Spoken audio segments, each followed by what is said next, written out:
Morning, everybody, and welcome to day 3 of the second week of the GCRF AgriFood Africa virtual missions. It's a delight to have you with us, and we are very excited that you can join us. So thank you for that. Just let you know a few of the things that we're getting on with this week. Just some of the things that you'd be wanting to bear in mind. Obviously, the presentations, as you should know by now, are pre-recorded. So basically, if you want to ask any questions, you're very welcome to do that. We would love to have you to do that. But the way that you do that is through the Q&A chat function. So when you go to YouTube or Facebook, if you're watching it on there, there's a chat function. You can type in your questions there. That will then get passed to us, and we can answer those if you wish. So that's how you would join. My name is Tim Esseder, and I work for the KTN. I'm a knowledge transfer manager there. My principal program is this one here, so it's great to see you, and if you are connecting with us, you might come across my name. So if you want to talk to us on Twitter, you can use the hashtag at AgriFood Africa. We also want to showcase that we've got the pitching competition this afternoon. Great event. We had a successful one in the first week of this program, and I think you'll be delighted and excited to hear about the new pictures we've got this week. There is a competition as well, so you get to vote, which is always fantastic. And then shortly after that, we are going to have a networking session due to popular demand. So there'll be a chance to connect with some of the people that have presented and take any possible collaborations forward. So details are on your screen. Do follow that. That's an important thing for you to note. One last point, one last event I want to highlight is just the panel Q&A, which we have on Friday. It's a great opportunity to have a round table discussion with several key members and stakeholders of this program, hear their views on important topics.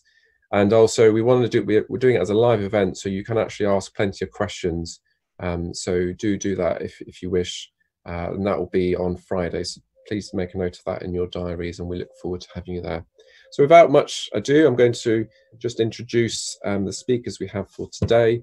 And then if you have any questions, do type them into the chat function. So the first person presenting is myself. I'll be talking about the academic landscape in the UK.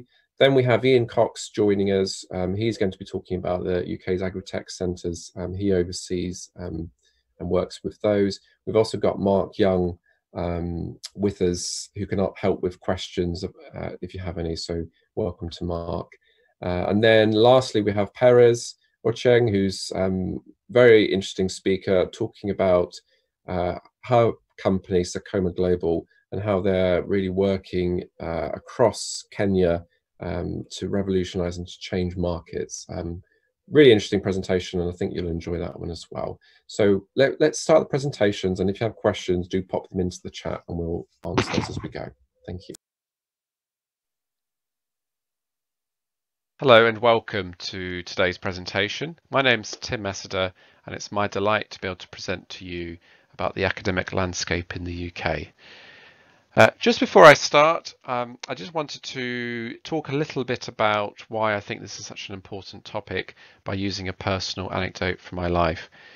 So I didn't actually grow up in the UK, and even though I am British, and when I came back to the country as a teenager, I found it particularly difficult to fit back in, and I used to complain a lot about the UK. I didn't like it. Maybe something to do with the weather. I'm sure some of you can relate to that. But actually, I remember being brought up short once by a friend of mine, and he said, "You know, Tim, you really should be very grateful for the British system because it's excellent." And actually, I changed my mind and thought, actually, he's correct. I should be more grateful because the British system is fantastic and it's given me many opportunities. And so I changed my attitude, and I'm very grateful for the UK education system. And so I'm delighted to be able to present on this topic. So I'm going to present this talk through 4 key areas I want to mention. First is the education system and how this is a foundational industry within the UK, and how that naturally leads to a highly skilled workforce in the sense of the tertiary education that's available. One of the ways that This is manifested through the specialised agri-food centres that we have, which is entirely appropriate for the audience we have listening to this.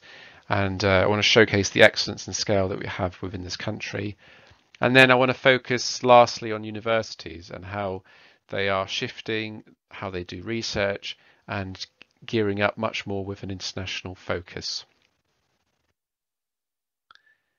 So let's start by looking at the foundation of the British education system, which starts from when children go to school all the way up to tertiary education. And within the UK, there's quite a large proportion of our GDP that is spent on this, getting this journey, and it's 6.2%, which is quite significant and is one of the highest among OECD countries, and it equates to around £90 billion a year. This figure has remained relatively static in the last decade and shows how much the UK values the education system. This rather complicated set of pictures or graphs showcases how someone can start at the bottom here and work their way through the education system. And I've got England and Scotland up, but obviously Northern Ireland and Wales are also have slightly different systems, but it's broadly the same. So a child will work their way through, and then about halfway through they get to this middle point of the graph where it's green, and that's at 18. And I should note here that's when they begin their tertiary education, and not all of it is classic education in the sense of university. Some of it will be higher education in terms of foundation degrees, short courses, vocational qualifications, apprenticeships, and so on. And I mention those because those are highly important to education in the sense that they provide the specialism that's often needed, especially in the agri-food sector. So I'll highlight them because they are important, but unfortunately we won't have time today to focus on those.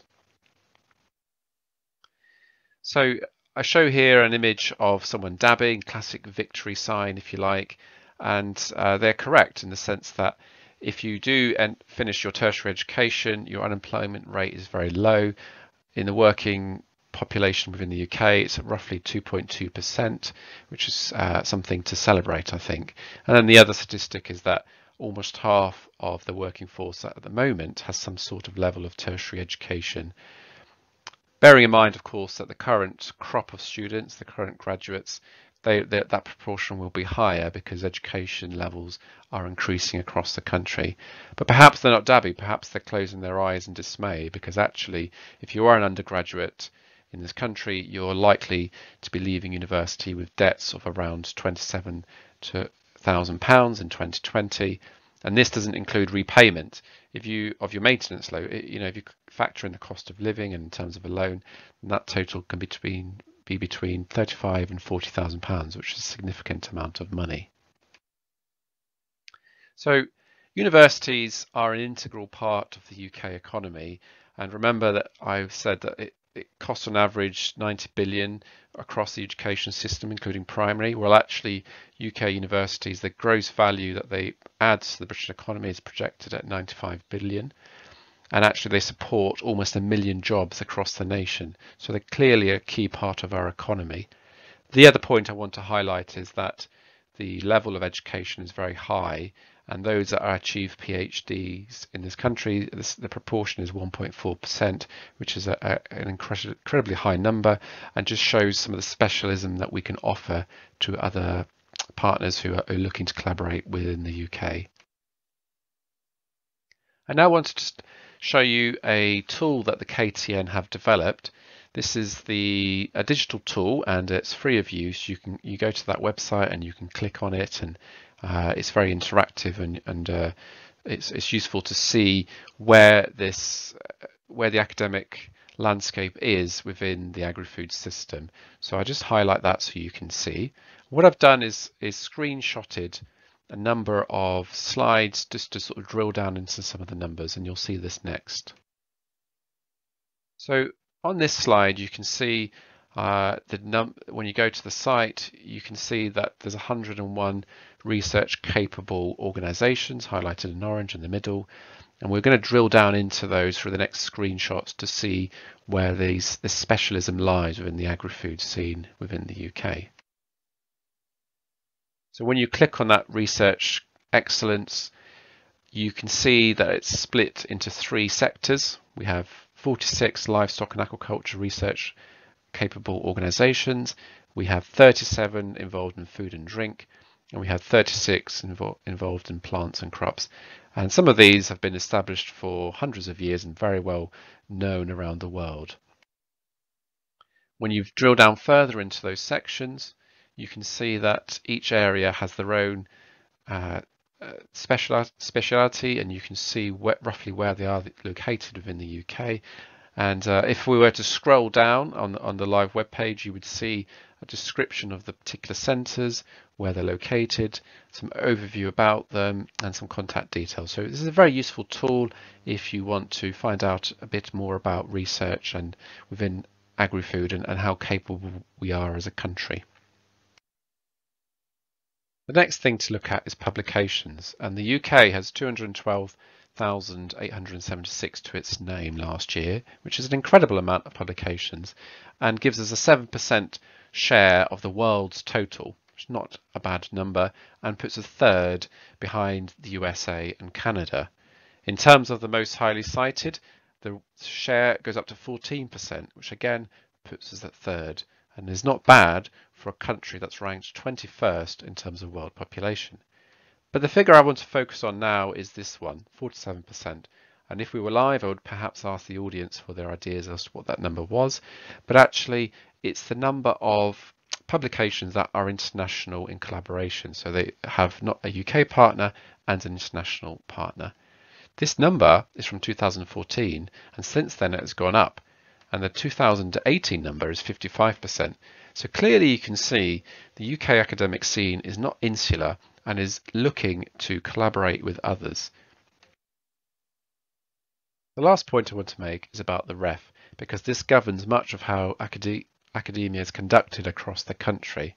And the goal of any public funding is to create a dynamic and internationally competitive UK research sector that makes a major contribution to economic prosperity, national well-being, and the expansion and dissemination of knowledge. And I make this point because actually the GCRF AgriFood Africa Programme has many of these shared aims. The last review of the REF in 2016 highlighted the importance of interdisciplinary work.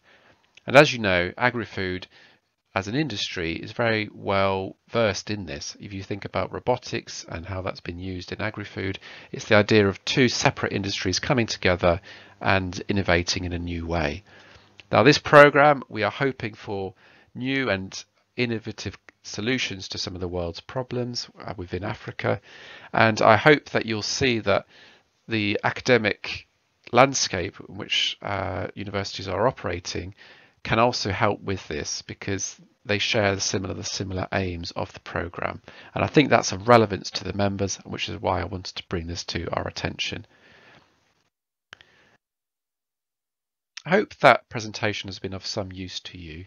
Brief though it was, we've managed to cover quite a bit, and we've started by looking at how foundational education is to the UK economy and society at large, how we have a highly developed tertiary education which produces a highly skilled workforce that is able to deliver within agri-food in terms of their specialism, and they have a number of institutions up and down the country that can offer all sorts of wonderful and innovative solutions to problems that exist, and universities are instrumental in this, and they have increasingly an international focus on collaborating with others. So thank you very much for your time, and I'd be delighted to take any questions that you might have. Thank you, Tim, for your brief but thorough overview of the academic landscape in the UK. We are now going to hear Ian Cox's presentation about the UK's agri-tech centres. Hello, I am Ian Cox, and I am responsible for the UK's 4 agri-tech centres, a unique collaboration between government, industry and academia. I am going to give you a brief overview of the agri-tech centres and how they can help you going forward. Created in 2015 and 2016 as a result of the UK's strategy for agricultural technologies, the 4 agri-tech centres are joining up existing research excellence and investing in new, unique and innovative resources and research that doesn't exist anywhere else. They are addressing challenges that no one part of the sector can address alone and positioning the UK as a global leader in sustainable food production. The 4 centres are Agrimetrics, the world's first big data centre for agri-food, the Crop Health and Protection Centre, or CHAP as it's known, CL Livestock, which is Europe's largest applied animal research centre, and AgriEpi, the Engineering Precision Innovation Centre. All 4 centres are open access, which means they can work with anyone and are attracting interest from and working with international partners as well as those from the UK. As you will see, some are already working on collaborative projects in Africa and delivering real benefits to farmers and businesses.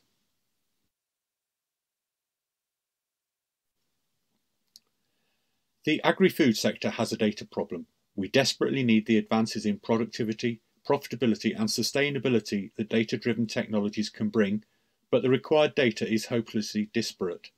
In the UK, some research projects will spend over 50% of their time and budget on finding and manipulating the required data, and that's before the real innovation can begin. Agrimetrics are solving this challenge by creating the food and farming sector's first data marketplace, a place to find, share and manage agri-food data. The data marketplace will incentivise the data-rich to share their data in exchange for money via a fair and equitable revenue share model. Agrimetrics accelerates the process of connecting that data to other relevant insights, making it more discoverable through cutting-edge visual research tools, making it easier for data consumers such as researchers and agri-tech innovators to find and access the data they need. Using private data exchanges within the marketplace, organisations can benefit from best-in-class data management capabilities without making their data public. This is hugely beneficial for those who lack a safe and affordable way to collaborate and share data. Agrimetrics also provides data enablement services for those who lack internal data science capabilities such as predictive modelling, data integration and artificial intelligence development. Agrimetrics works with organisations across the agri-food sectors in all parts of the world, including BASF, the world's second largest chemical producer, including agricultural solutions. They wanted to address the challenge of runoff from crop protection products unintentionally making its way into waterways.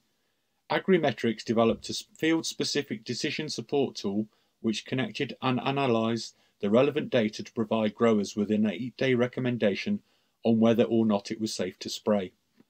As the quote from Lewis Wells illustrates, the benefit Agrimetrics brought was being able to provide all of the required data, infrastructure and expertise in one place. This enabled the application to develop much quicker and more cost effectively than was otherwise possible. This was important to BASF, who wanted to give this tool to their customers before they applied pesticide to oilseed rape last autumn. In the trials, a large majority of farmers found the tool useful and believed it helped to make more effective water stewardship decisions. There are plans to extend this to other crops and other products. Delayed harvests are an expensive problem for international farming. Overseas crops are grown for a specific shipment window to provide retailers with a constant supply of fresh produce. If the windows are missed, growers are normally responsible for making up the shortfall. This can be expensive and run into millions of pounds a year for a business. But these costs can be substantially reduced if a grower knows in good time that a shipment will be missed. This was a catalyst for Agrimetrics to develop a harvest timing prediction tool. This connected and analysed relevant models and through AI predicted with 92% accuracy 4 weeks in advance when a sweet corn crop would mature and if it would meet a shipment deadline. This advance notice would enable Barfoot's to find a more cost-effective solution to make up this shortfall, leading to an estimated £6 million in annual savings. Agrimetrics' harvest timing prediction tool can, in theory, be applied to any crop in any geography, and they're currently looking for organisations to help scale this solution with. The Crop Health and Protection Centre, or CHAP as it is known, brings together leading scientists, farmers and their advisors, along with innovators and businesses to understand industry challenges, to drive research and innovation, developing and trialling solutions that transform crop systems. They work with partners to translate and promote these solutions for improved crop productivity through the uptake of new technologies.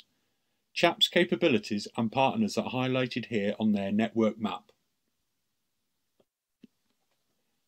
CHAP is working on a project in Kenya to develop a potato cyst nematode assessment tool for the identification and quantification of PCN in Africa. It's a big problem that does a lot of damage to the crop. This project will provide a quick, easy and cost-effective solution. CHAP is using its cutting-edge capabilities in partnership with PES Technologies based in London and ICIPI in Kenya. CL is the UK's Livestock Innovation Centre, helping to introduce innovative technologies and processes into livestock production, both in the UK and worldwide. They are your link and point of access to a world-leading livestock research alliance and extensive UK agri-tech business network, working with you to identify key partners to support your studies. CL's capability covers all main livestock species, cattle, sheep and goats, pigs and poultry, and the key systems for genetic improvement, nutrition and productivity, looking at eggs, milk and meat, and health.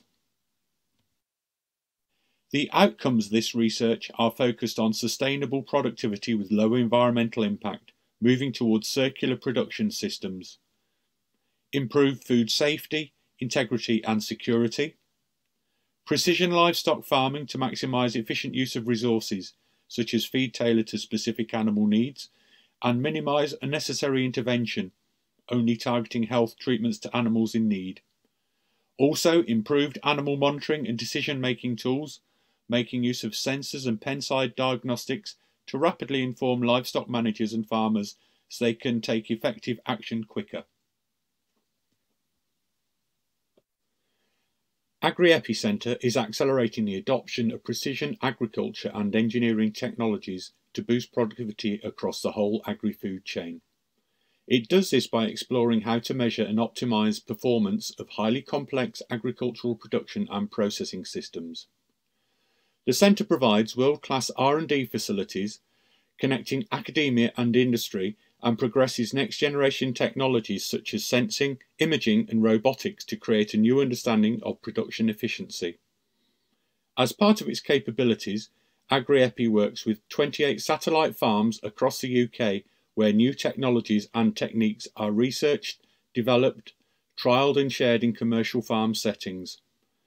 The centre provides a landing pad for UK-based small and medium-sized company operations, including incubation and service facilities, as well as capacities overseas for companies wishing to explore and test their products in new markets. The centre is currently active in China, New Zealand and South America. Some 80% of the African workforce makes a living from agriculture, but many are crippled by a lack of access to financial products to develop their businesses. Price fluctuations for inputs and products, along with crop failure due to pests, diseases, temperature or variable rainfall, hold the entire agricultural ecosystem back. It is very difficult for credit providers to measure risk in the face of such variables without good data from farmers. But a new system called GRID offers a precision data-driven opportunity for overcoming this barrier, giving credit providers the confidence they need to support farmers in increasing yields, growing their farms and ultimately contributing to wider economic development. This innovative digital farming system is helping to increase yields across thousands of hectares of farmland in southern Africa, whilst also creating jobs locally and in the UK. GRID was developed under a 2-year European Space Agency-backed project involving AgriEpicentre and 2 UK agri-tech companies, AgSpace and Riser. It's the first tool on the market specifically allowing farmers and financial providers to track crop performance. The information helps producers to make better management decisions and allows them to offer evidence of their crop's performance to financial providers to gain access to credit and insurance. There has been a rapid uptake following the launch and is now operational in 9 African countries and involves financial providers including Standard Bank. I hope you have found this short presentation useful. If you would like to find out further information or contact the centres, please visit www.agritechcenters.com or use the contact details for the individual centres listed below. Thank you. Thank you very much for your presentation, Ian. It was good to know more about the Agritech Centres, how they came to be, and their capabilities. We are now going to hear our last speaker of this session, Perez Ochieng, that will talk about the innovative food company, Sakoma Global Foods Innovation. Hello, my name is Perez Ochieng, and I'm from a company called Sakoma Global Foods Innovation. We are a small to medium enterprise based in the UK, but also has operations in Kenya. Our primary focus is in food product development using sweet potatoes as the main ingredient. I've been asked today to make a presentation as a small to medium enterprise based in the UK, but which also uses UK technology to add value to products or ingredients coming from Africa in order to access new markets both in the UK and internationally. So I'm just going to take you through a short presentation about our journey, our aspirations, and of course some of the challenges that we face. And how we see the support that could be available from KTN to catapult us forward in some of the initiatives that we are working on.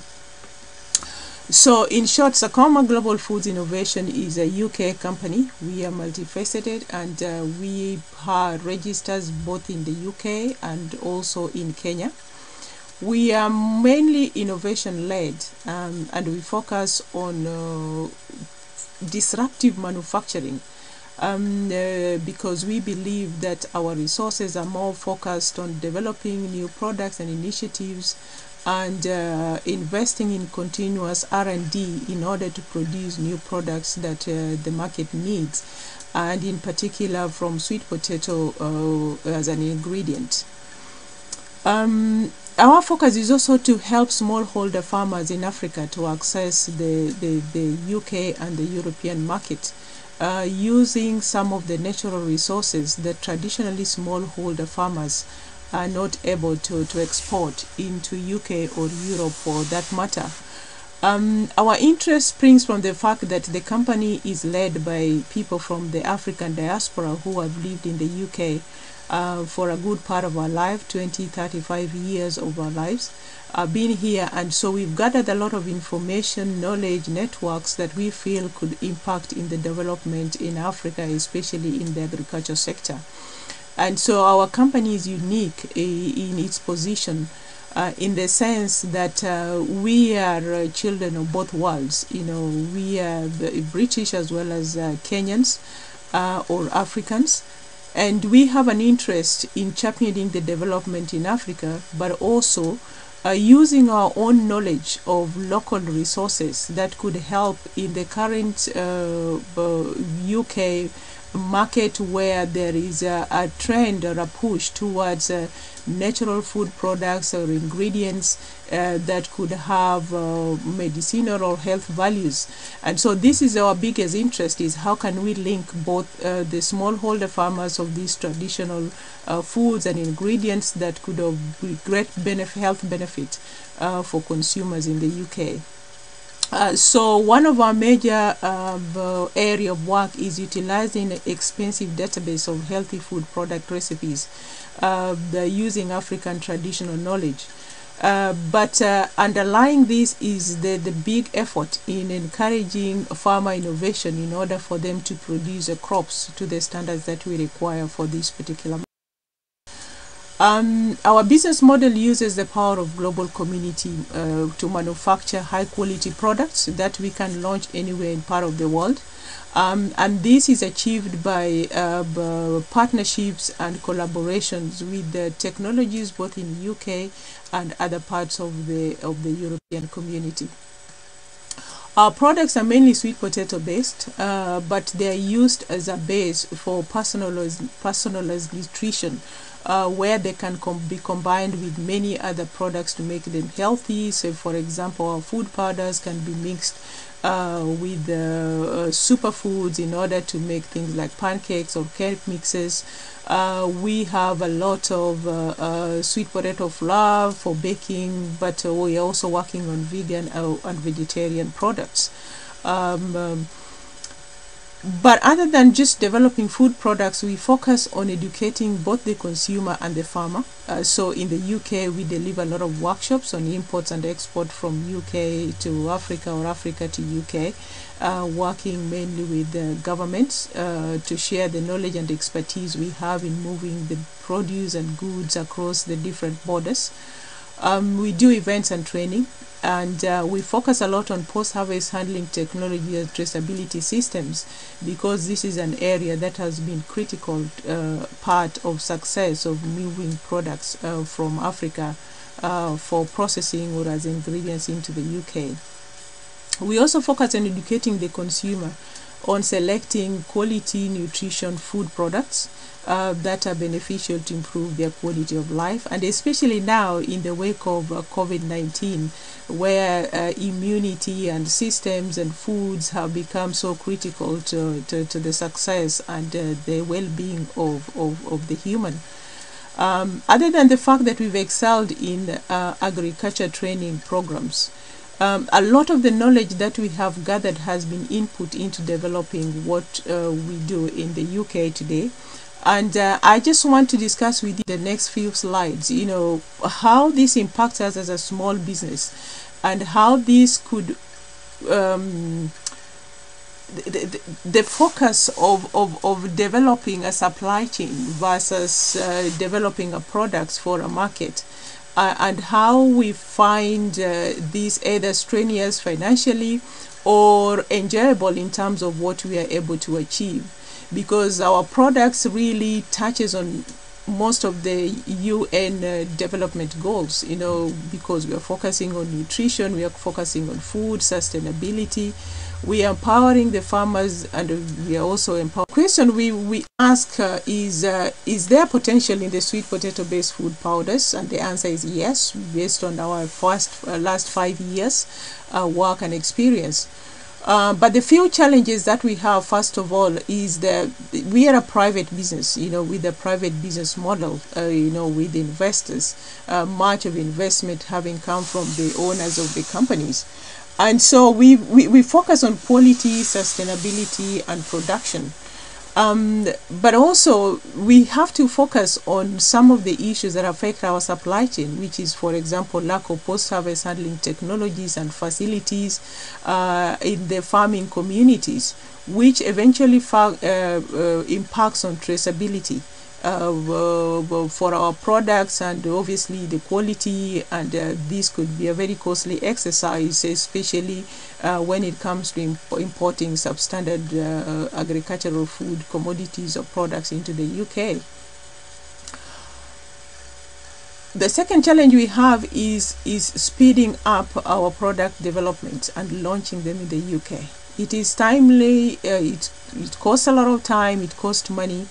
To get the science and technology behind what we are trying to achieve in the various products we are developing, say for example when we are developing a food cracker, or when we are developing just a powder-based meal replacement powder, there's the underlying cost still for continuous consumer research and trends.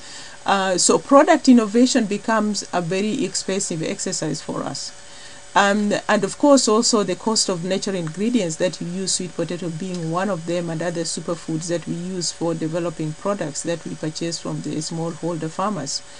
And so as much as the potential there is in the Kenyan or African sweet potato ingredients, the question to us has always been, can we get a cheaper product from other parts of the world?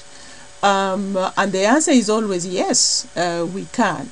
And so for us, sitting where we are as a small business, there's always the option that there are other alternatives other than our ethical commitments to what we set up to do to open up market for smallholder farmers. there's always the option dangled to us to say we could source the same ingredients from other parts of the world. And so our challenge in scaling up is not just continuously investing in the developing capability of the smallholder farmers in Africa or in Kenya, but also developing collaborative partnerships with other parts of the world where we could either develop the products in those markets and launch them in those markets, or whether we could source those products cheaply. The logistics are much more easier than the experiences we have for having to import products from Africa, with all the other issues I've mentioned in post-harvest handling, storage, warehouse, transportation, lack of electricity, and all this impact on cost of the actual product being shipped to us here. And so this increasing cost of shipment, either by air or by sea, together with the additional investment in the technologies that we have to input to support the smallholder farmers to be able to supply the products to us, really reduces our ability to be able to supply cheap products that is affordable to the consumer in the UK. So part of the challenge for us is to make a decision as to whether we are going to prioritize our resources. And obviously the resources are limited, because when you talk about developing food products or manufacturing in the UK, there are loads of other things to worry about. We are talking about marketing our products, we are talking about how to sell them, improving our own operational capabilities, investing our own expansion, but also there's the bigger problem of compliance, cost of certifications, audits, traceability, and quality. And so every day we sit in our office, we wonder whether our investment should go into our own capability, or rather in the capability of the supply chain. But also there's a huge investment in terms of developing professional networks. Today we are here talking in the KTN webinar forum. For a small business, this is time and money. And in order for us to succeed in the food industry today, we are not just talking about one network or KTN network. We are talking about networking with the capital providers. We are talking about networking with potential buyers. We are talking about dividing our time between selling, producing, doing research. And so for a small business, the challenges are just overwhelming. And the question, as I said, every day is whether the continuous investment that we have to put in developing the value chain for our producers is something that a small business can continue to do. Going back to the question of where should we spend our resources as an SME based in the UK, but it's a question of whether we are investing more in the marketing or sales, or we are strengthening the supply chain, or developing partnerships and with technologies, both in academic world as well as in technology for processing. Whereas there's a big corporate social responsibility for us in transferring value to the smallholder farmers, and obviously giving dignity to the vocation of farming, which is why we set up the business in the first place. Seeing the opportunity, seeing the potential that is there for the agricultural produce in Kenya, in particular the sweet potatoes, just as an example, as we expand into utilization of other products. The identification of needs and the continuous gap that keeps widening in the ability of the smallholder farmers to supply the produce, investment in traceability systems, and so it's a myriad of issues, at any one time that we are battling with. And the question is, are we going to opt for the continuous hard work, or are we going to look at the sustainability and the growth of this business and look at what are the alternative sources of supply, the supply chains that works, are efficient and are easy to supply us with the same ingredients, with better quality, and obviously enabling us to reduce our cost of production. We're also battling with the challenge of defining our target market. It's a shifting goalpost every day. You know, we have a list of healthy consumers who are young generation, tech savvy, who are demanding different categories or different consumer products. There are also people for personalized nutrition for people over 50. We've got the vegan and vegetarian community, which is actually growing. We've got the people that are demanding free from products, gluten-free, sugar-free, nut-free.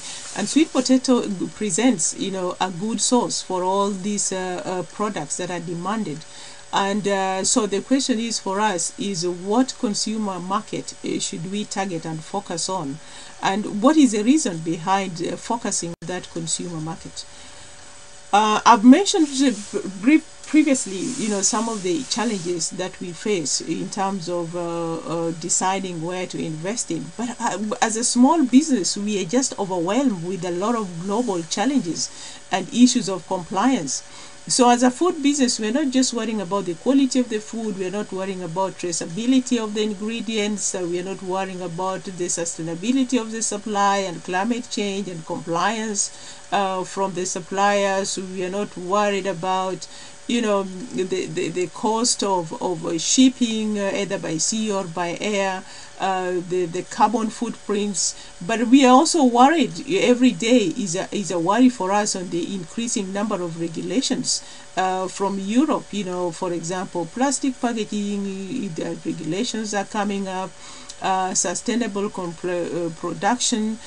We are talking about here issues to do with waste management, either waste of food and how we can recycle and manage, you know, the shelf life of our food products without necessarily using more additives to increase the shelf life of our products. So it's a myriad of complex, you know, environment that we are dealing with. And as I said, the question for us as a small business, and I keep saying this, is always, you know, where do we focus our resources? Yes, we are very interested and attracted to the natural resources that come from countries like Kenya. For example, if we are sourcing sweet potato, there is a potential to source all the other fruits and vegetables that we need for developing new products. This is a very attractive proposition against all the other, you know, challenges of post-harvest handling technologies, a lack of investment in those smallholder farmers, and obviously, you know, how they can be a into this marketplace. So supporting smallholder farmers to produce quality is core to our business, but there's a question mark as to how much more we can do, given the fact that a lot of the investment we put in this area maybe in researching and developing new technologies for handling and shipping the produce or storing them is not claimable for R&D tax in the UK. So the question is how much can we continue to do? So in conclusion, I just want to give you food for thought for those who are listening today. As a small to medium enterprise, and that's what we are as a business, and sharing our experience, and of course, you know, we have an expert area that we've excelled in. We are trying to break through into markets in the UK, into other markets in other parts of the world. So should we continue to hope that one day the smallholder farmers in Africa is going to secure an investment in order to supply the quality produce required? Or should we be looking east or other parts of the world where it's easy to get suppliers for the same commodities or quality products? Or should we be using a disruptive manufacturing and localizing our production? Which basically means shifting our production from the UK and going to produce much more nearer to the source. And what are the challenges of this? Because one of the biggest challenges we face in considering production at the source is the issue of even sustainable electricity and power. You know, power rationing is a real problem in Africa today, or in Kenya for that matter. It's not really accessible to all the farms at rural areas. So these are some of the problems that we foresee in shifting our production from the UK. Localizing production is a very attractive proposition. We see that we can create value because we'll be nearer to the raw materials. But the question is how practical or how possible is it, given the fact that the technology that we still need is going to be imported from Europe, and what is the cost of that, importing the technology from Europe to Africa?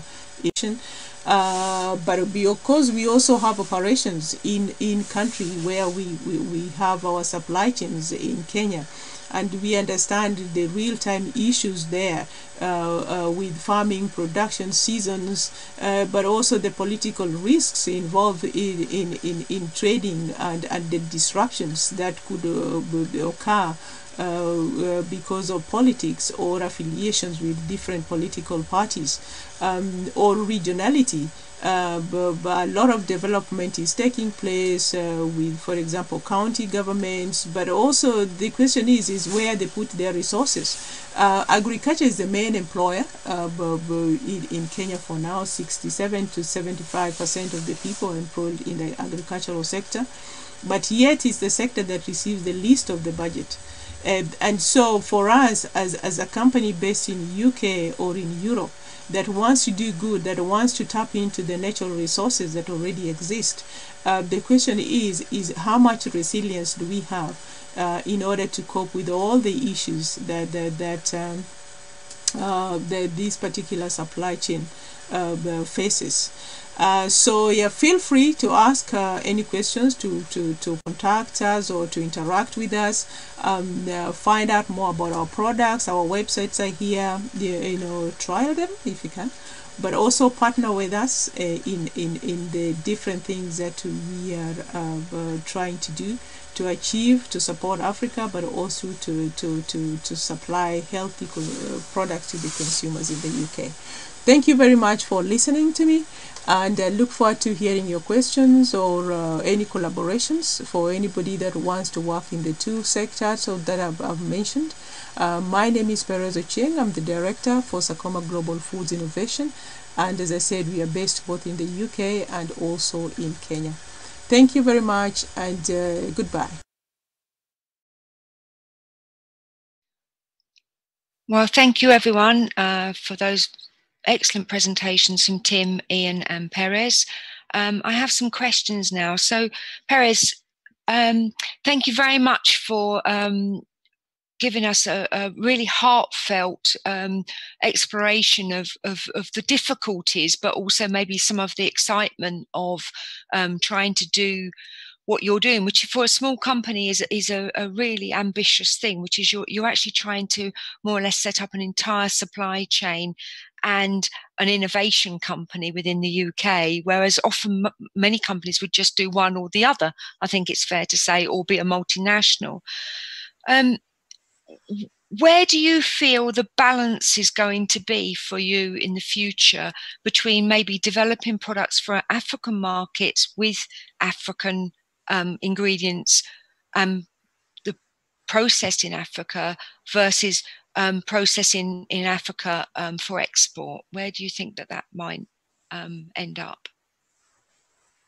At the moment, what we do is, and you in the second last slide, I've just given some cost comparison. When we are importing, say for example, sweet potatoes as a fresh produce, there's 0% tariff on it because it's a fresh produce, and there's a trade agreement between Kenya, for example, and the UK. If we were to develop the same product in Kenya, for example, and then sell it or distribute it in the UK market, we are facing a tariff of a 35% product because it's then processed foods. So when you work it out cost-wise, it's almost equal, whether you develop there or you develop here. But for us, the challenge is if we are developing the same product that could potentially be sold in the same market, say, for example, the pancake mix, is a product that a lot of Kenyans or East Africans or Rwandans have been asking for us to distribute in the East African market.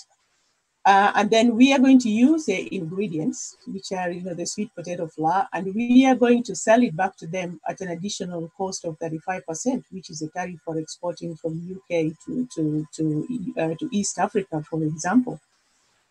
So where we sit, there's all sorts of questions we need to answer. It's not all just about cost, but the practicality of doing things. It's so much easier for us to control, for example, the quality of the product with an operation in the UK, because we are assured of electricity, we are assured of compliance, we are assured that we have the quality stuff we need. We can always tap into other research from other universities or existing researchers from elsewhere. Production in Africa, the biggest challenge, first of all, is the lack of electricity supply, sustainability for electricity. So we could put out the whole system of storage, for example. We are looking at modified atmospheric packaging as one,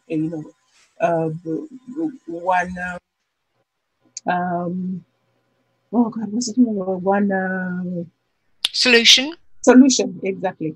But this requires a constant supply of power, and we can't guarantee that. But you see, as we have no control, it's not that you would say, okay, I can afford the power.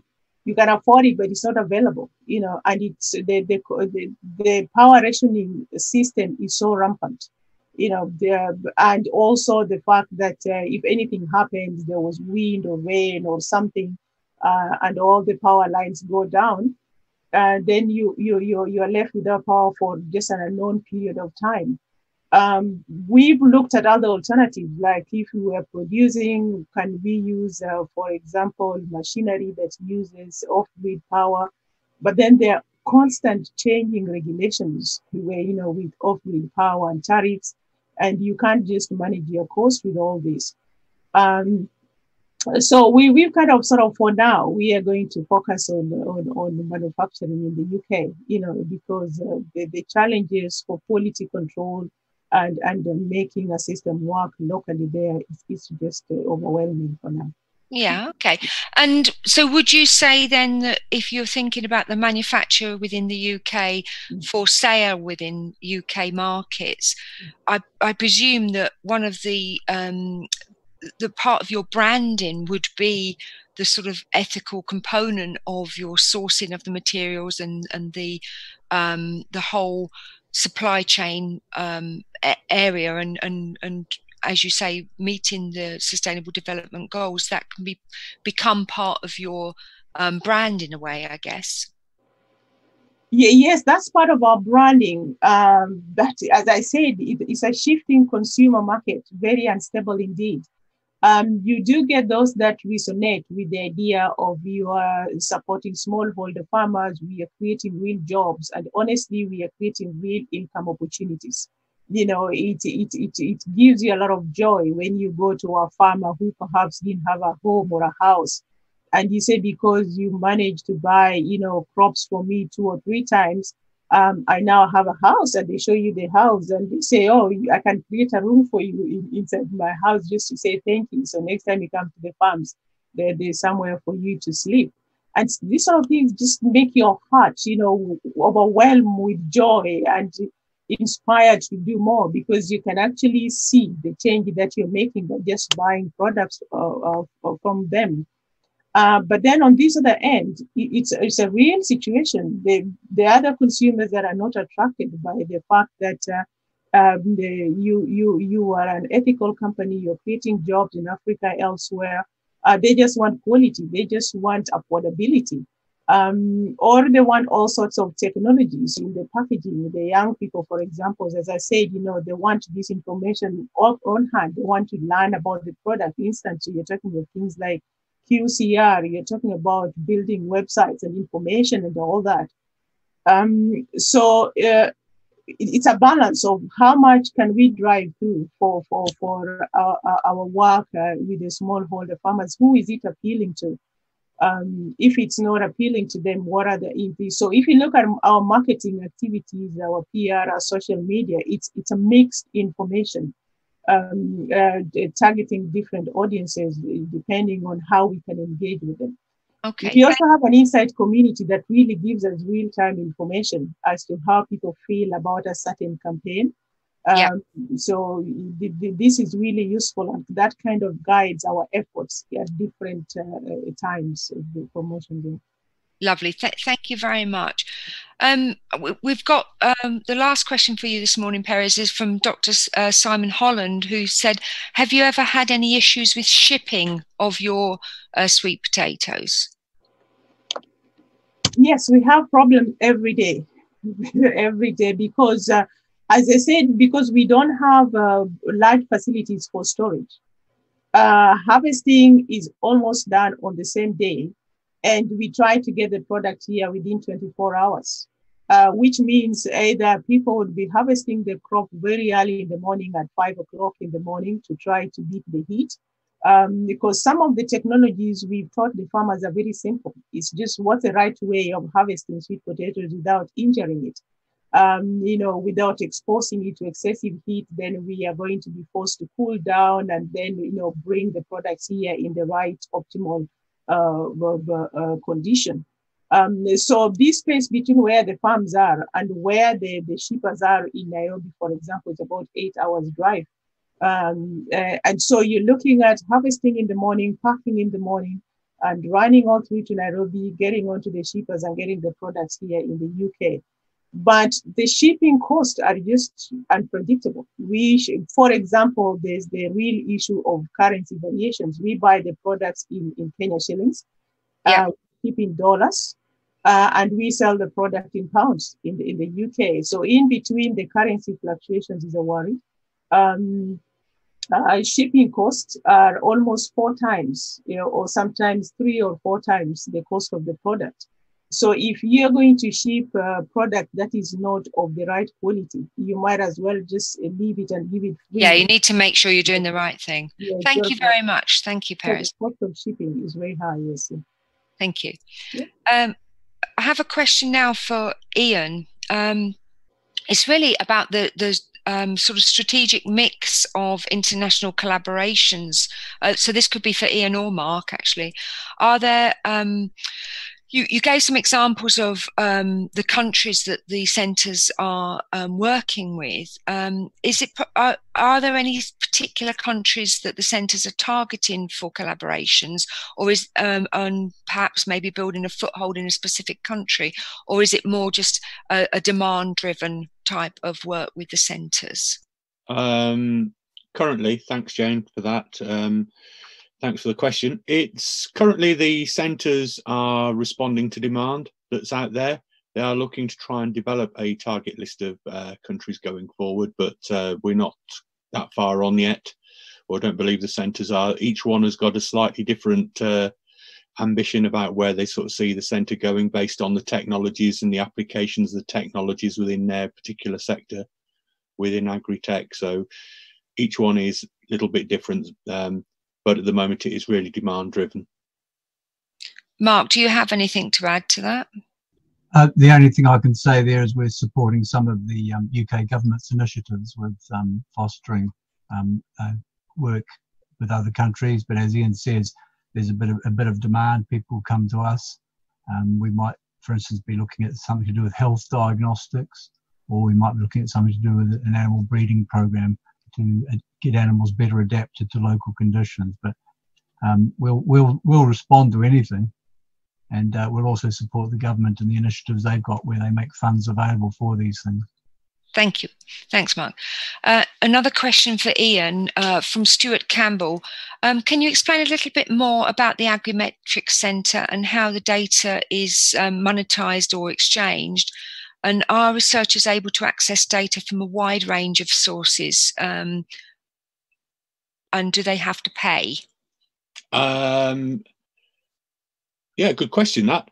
Yes, there is a wide range of data that Agrimetrics are incorporating into their sort of data core there. They don't actually own the data. They have the links into it, and the intention is that when that data is used, that the data provider will get paid for the use of their data along the way. So that's a model that they're developing. It's starting to take off really well. They're getting some good applications out there.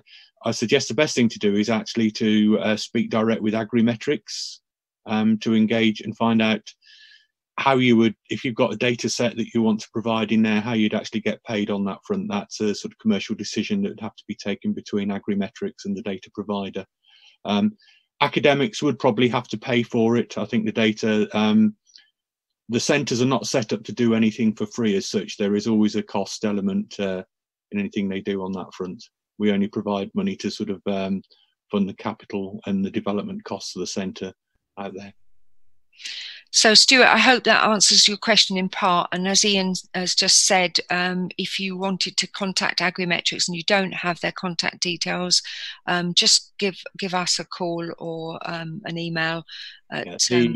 Sorry, Jane, I was just going to say the contact details are on the end of the presentation. So if they just scroll back through it, they should be able to find the contact details, and, and they are on their website as well. Okay, right. That's wonderful. Right. I think that we're just actually over time, are we, Tim? So yes, we are.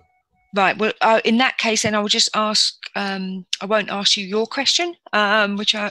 That's fine. Yep. But what I would like to do is to thank everybody for attending this morning. Thank you to the speakers, to Tim, Ian, and Perez for kindly giving up your time this morning.